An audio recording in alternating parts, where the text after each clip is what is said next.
Bonjour à tous et bienvenue, vous regardez 6 minutes chrono, le rendez-vous quotidien de la rédaction de Lyon Capitale. Et aujourd'hui on accueille Valentin Lungenstrass, bonjour. Bonjour.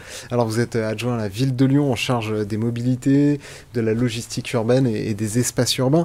On vous a fait venir pour évoquer avec vous un des dossiers qui va être finalement l'un des dossiers brûlants du quinquennat, du mandat des écologistes à la ville et à la métropole de Lyon, la zone à faible émission, ZFE.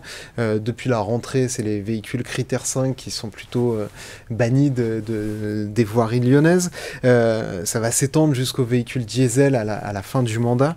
On voit que c'est quand même un dossier qui peut quand même beaucoup cristalliser de mécontentement et notamment qui est souvent pointé pour son côté antisocial.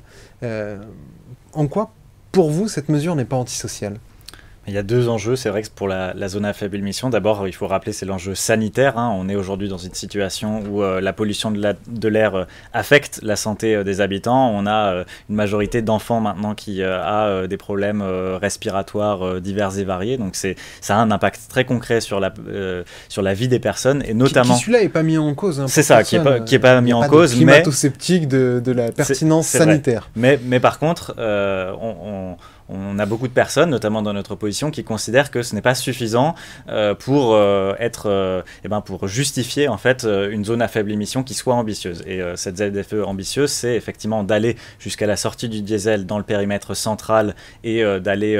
périmètre central, Lyon, Villeurbanne, Caluire. Dans un périmètre de cœur de métropole, disons, et d'avoir un périmètre élargi où on a effectivement des vignettes critères qui sortent, mais pas aller jusqu'à la sortie du diesel.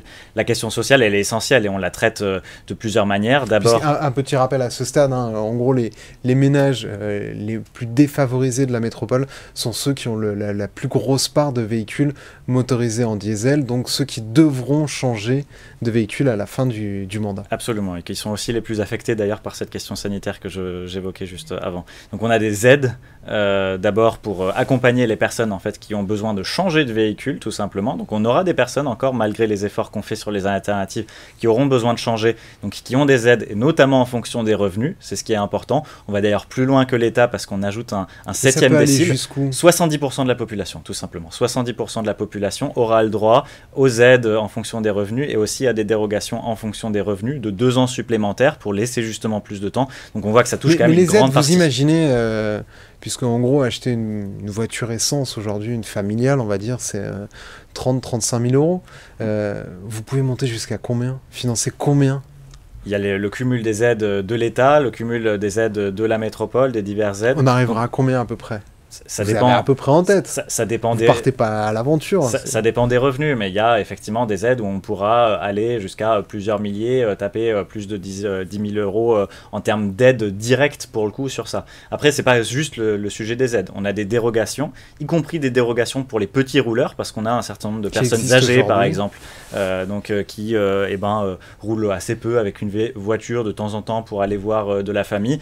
On a une dérogation petits rouleurs, mais il y a évidemment tout l'accompagnement qu'on a à travers le développement des alternatives à la voiture individuelle, que ce soit la marche, le vélo, les différents transports en commun, le travail qu'on fait avec la région et qu'on espère qu'il aboutira sur le RER à la lyonnaise aussi, sur les bus express, y compris bien plus larges autour de Lyon.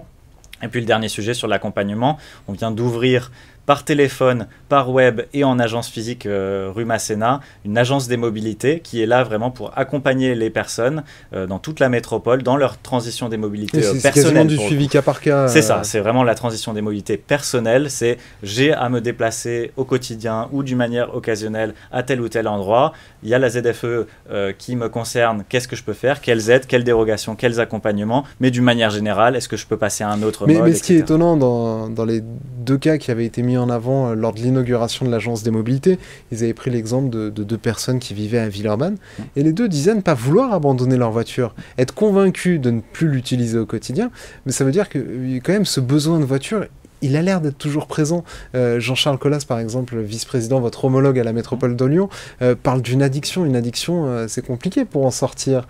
Est-ce que les mesures d'accompagnement en transport en commun peuvent suffire ? Clairement, aujourd'hui, on a un attachement psychologique à la possession de la voiture qui est très fort. Il y a des personnes qui l'utilisent assez peu, mais qui malgré tout l'ont dans le garage au cas où, pour les besoins occasionnels. C'est là où nous, collectivité, on a un travail à fournir qui est engagé depuis 2 ans maintenant sur le développement des alternatives et notamment pour les usages occasionnels, c'est l'autopartage. L'autopartage, ce sont ces véhicules qui sont soit garés dans des stations, soit tout simplement partout dans la rue, qu'on peut louer justement, qui sont là en nombre, qui sont disponibles quand on en a besoin et au final, ça revient même moins cher d'un point de vue tout simplement économiquement, personnellement, pour les personnes lorsque ce sont des besoins occasionnels de 2 fois par semaine ou même moins. Voilà. Est-ce que vous n'allez pas vous heurter aussi à un blocage finalement du marché automobile, puisqu'on voit c'est très compliqué aujourd'hui d'acheter des véhicules neufs et il faudra qu'il y ait beaucoup de véhicules neufs pour remplacer la flotte existante qui va partir à la casse ou dans d'autres pays du monde dont on pourrait questionner du reste le bilan environnemental que ça va générer. Les véhicules électriques sont pas prêts, on peut aussi même se poser la question de la pertinence du véhicule électrique alors qu'on n'arrivera peut-être même pas à se chauffer cet hiver. Est-ce que vous n'allez pas vous heurter aussi à un problème de filière qui fait que votre ZFE serait inapplicable en l'état en 2026 ? Le premier objectif en matière de mobilité et en matière de justice sociale, c'est vraiment d'accompagner les alternatives qui coûtent moins cher, qui sont plus efficaces et en plus vertueuses. Ça, c'est vraiment la priorité absolue et donc on s'engage au maximum à les développer justement pour réduire la part des personnes... Mais s'il y a un blocage, vous faites quoi ? J'y arrive. La part des personnes qui auront besoin justement de changer de véhicule parce que leur véhicule ne sera plus compatible avec la ZFE. Mais ces personnes-là, on les accompagne aussi justement avec les aides, les différentes dérogations en fonction des revenus. Il y a des dérogations spécifiques qu'on met en place maintenant aussi justement pour les personnes qui auront acheté un véhicule critère 2 par exemple dans les 2 dernières années pour les accompagner parce qu'elles n'étaient pas forcément au courant. Ça vaut aussi pour les professionnels qui auront un temps justement d'amortissement possible aussi. Donc il y a des choses comme ça qu'on a justement conclu de la concertation préalable qu'on a menée, je le rappelle, pendant plusieurs mois et on a des enseignements comme ça et on a sur chacun des enseignements pu tirer des conclusions. Il y aura peut-être pour résumer d'autres dérogations à venir en fonction de... En tout cas là on a présenté effectivement des nouvelles dérogations par rapport à l'étape 5 qui, comme vous l'avez dit, vient d'être mise en œuvre au 1er septembre. Merci beaucoup et c'est un feuilleton, la ZFE, donc qui va durer jusqu'en 2026 et que vous pouvez retrouver presque quotidiennement, allez, j'exagère à peine, sur le site internet de Lyon Capital. Moi je vous donne rendez-vous très bientôt pour une autre édition de 6 minutes chrono. Au revoir.